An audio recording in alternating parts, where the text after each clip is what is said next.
Hi, welcome back to Movie Laps. Today I am going to explain you a sci-fi and horror movie called I Am Legend. Sit back, relax, and enjoy the video. The film opens with a scientist telling about her great discovery. She has changed the measles virus genetically so that it attacks cancerous cells.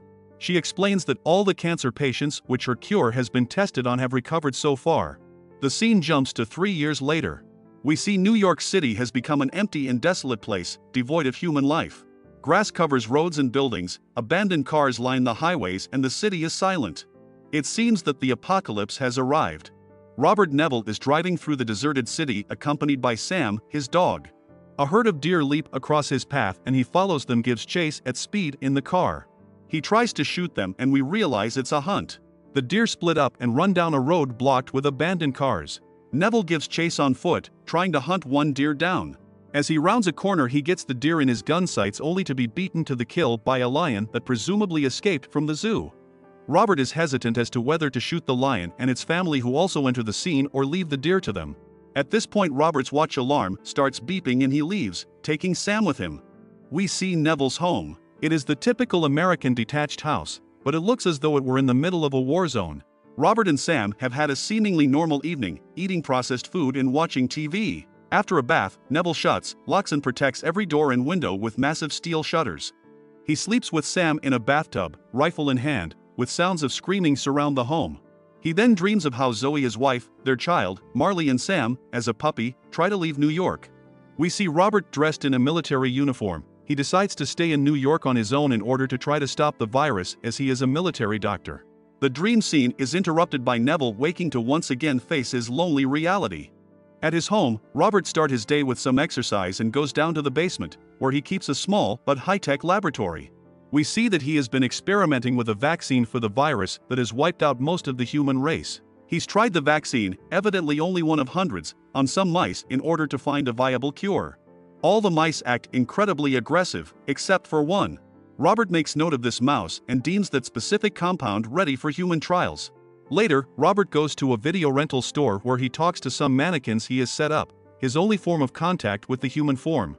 It seems he has created a game for himself to prevent madness from taking him. He later visits some condo flats nearby, searching for supplies and coming upon a room with a bed surrounded by plastic wrap and another room with 2 cribs. We see the pain in his eyes as he empathizes with the loss of loved ones. Later, we hear the radio message Neville has created and plays over all AM radio frequencies. It says that he's alive, and that he'll be waiting for more survivors at the docks of the bay at midday every day. Sam spots a deer again, so Robert and Sam go after it.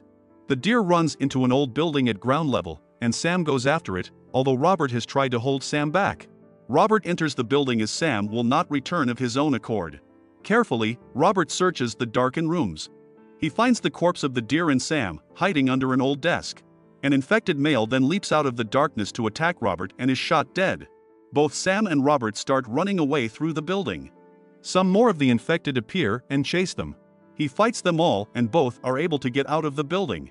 The leader of the infected cannot run after them because his skin burns as soon as he comes in contact with the sunlight, and after screaming at Neville, he retreats back to the safety of the darkness. Soon afterwards, Robert sets a trap to catch one of the infected. He succeeds and takes the captured female infected home to his lab. He tries the vaccine that made the mouse less aggressive, but it fails and the woman flatlines. He revives her with an adrenaline shot and continues to adapt his serums in the hope of finding a cure.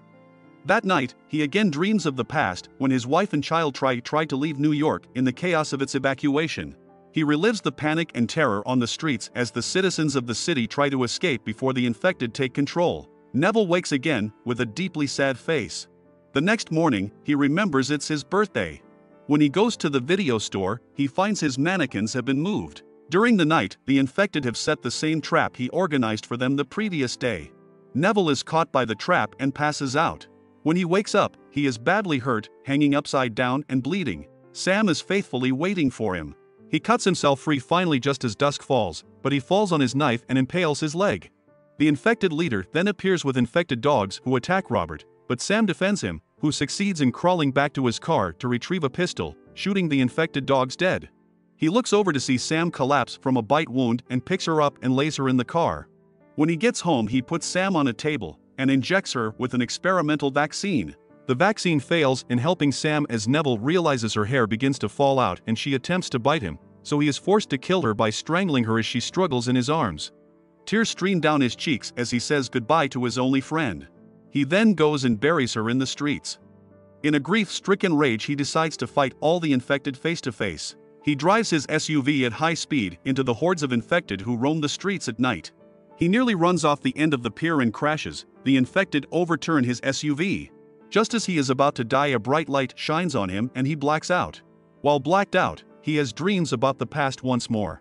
This time he dreams of the helicopter his wife and child used to escape New York. As it takes off, a nearby helicopter is attacked by infected and crashes into the helicopter carrying his family. He wakes up in his house to Shrek playing on the TV and stitches in his knife wound. The people who rescued him are Anna and her son Ethan, who have heard Robert's radio message and went to find him the previous day. Anna explains a plan to leave New York and go to a colony of immune survivors in Vermont. Robert, however, insists that he wants to be left alone and that he doesn't believe that such a place exists.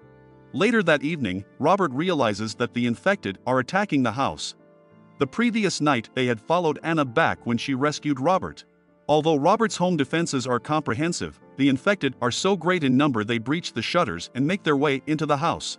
Robert, Anna, and Ethan retreat to the basement lab. Robert and Anna then discover the female test subject is getting better. This means the cure is working, but before they can consider their options, the infected arrive at the lab and Robert has to close the glass door between them. He tries to tell them he can save them, but the infected don't listen, they just keep on hitting the door. When the leader arrives too, he cracks the glass with his mighty strength, then he makes a drawing that Robert recognizes as a butterfly, just like the woman's tattoo. Robert puts down his weapon and disconnects the woman from the machines before taking her out of the glass door. As the infected growl at him with fury, Robert picks a syringe and injects the woman with some medicine that causes her to wake up. Robert tries to apologize, but he's only met with another growl. After all the chaos, Robert, Anna, and Ethan now live together and keep on searching for other human survivors by sending messages in AM broadcasts. Subscribe our channel for more amazing explanations. Thanks for watching.